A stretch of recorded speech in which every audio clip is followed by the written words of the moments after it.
Okay, can we talk red cheeks just for a minute? Now, I don't necessarily have red cheeks, but if you do, you likely struggle with finding a blush that doesn't just make them look more red.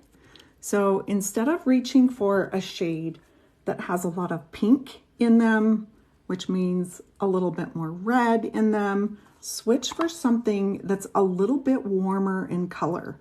When you do this, this is going to help make it not look like it's so red. Now look at this shade right here. It looks super scary. I likely have recommended it to you. It is called Sandstone. And even though it goes on super dark, right? Tap, tap, tap. This color is so pretty on, I want to say, most faces. And it gives the most beautiful bronzed appearance.